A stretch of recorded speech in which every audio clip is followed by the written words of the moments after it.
humingi ng tulong. Sa kanila raw kasing probinsya, may umaataking manananggal.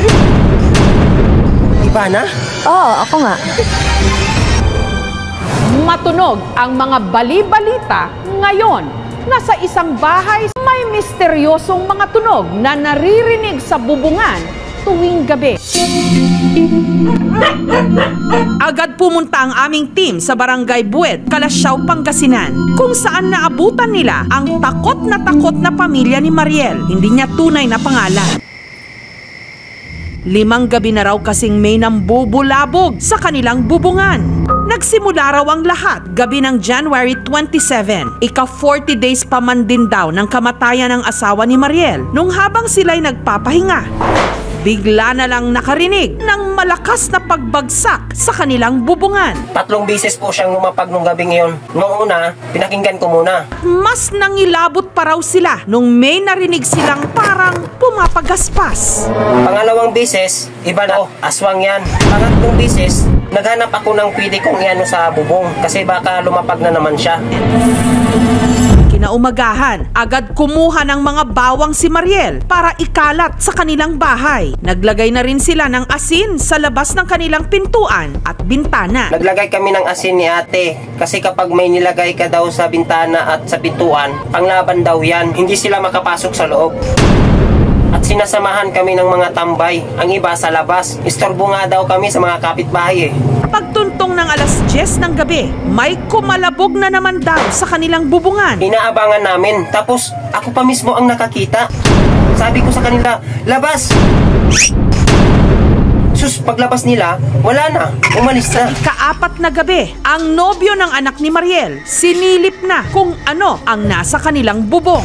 Inutusan ko ang kapatid ko. Sabi ko, tignan mo dun sa labas. At nakita niya din daw.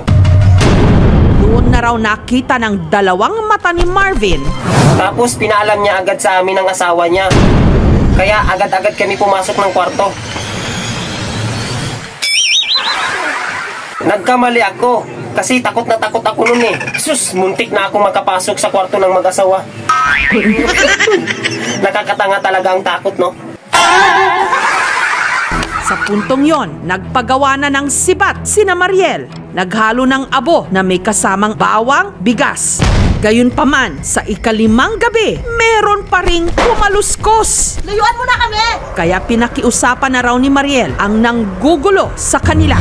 Pinakiusapan ni ate kasi inis na siya nun eh. Sabi niya, parehas lang tayong nabubuhay sa mundo. Nilalang ka, nilalang din kami. Natigil naman daw ang pagpaparamdam. Kailangan din kasi maging matapang ka. Kaya naghahanap ako ng kahoy o tubo para pang-wristback sa kumakalabog sa aming bubong. Buti na lang nagising yung pinsan ko at siya po ang nakakita ng pang-reply sa tugtog ng aswang.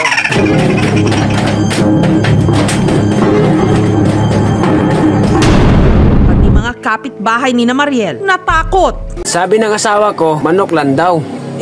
Manok gabi? Walang manok sa gabi.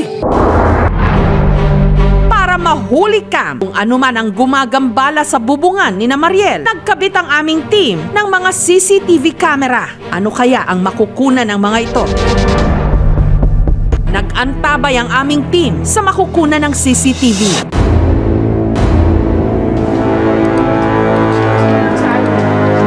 Pagtuntong ng 11:27 ng gabi, may namataan sa bubungan.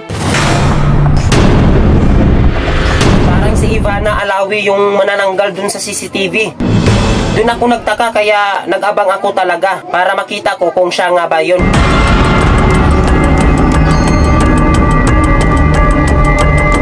Nagbantay talaga ako hanggang sa nakita ko na siya. Pero parang hindi si Ivana Alawi. Kalahating katawan parang putol po dito. Bigla siyang lumapit sa akin. So ayun, tumakbo ako. Hinabol niya ako ng hinabol hanggang sa...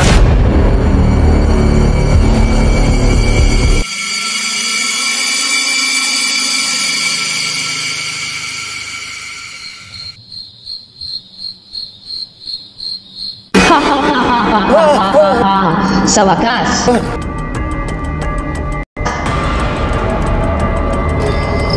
Nag-iibang anyo siya.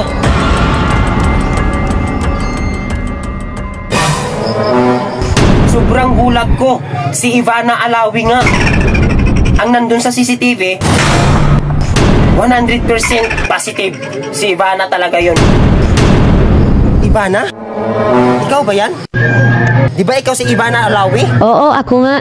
Bakit ka naging manananggal? Kasi sinumpa ako dahil wala na akong jowa. At sa wakas, natagpuan ko na ang taong makapagpawala ng aking sumpa. Sino?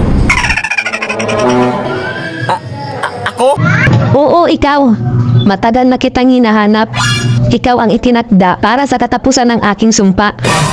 Kaya nga ako nandito para... Para kainin ako. Hindi, para jujuwahin ka. At kainin ka. Ha? Sinasabi ko na Bakit ka matatakot? Hindi ka naman mamamatay. Sino bang hindi mang mamatay kainin ka na?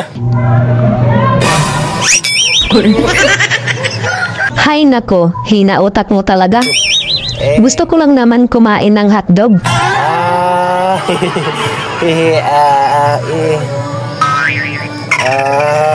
Yan pala kainin mo. Anong kulay ng hotdog? Ibig mong sabihin? Kulay brown. Sige. Disclaimer, ang video na panood niyo po sa Kayerms John L ay parody lamang. Huwag niyo sanang seryosohin dahil ang video ginawa niya ay for vlogging and entertainment only. Kung nagustuhan niyo po ang kanyang video, huwag kalimutang mag-like, comment, and share. At kung bago ka pa lang sa kanyang channel or page, mag-follow na po or subscribe dahil para lagi kang updated sa mga panibago niyang parody videos.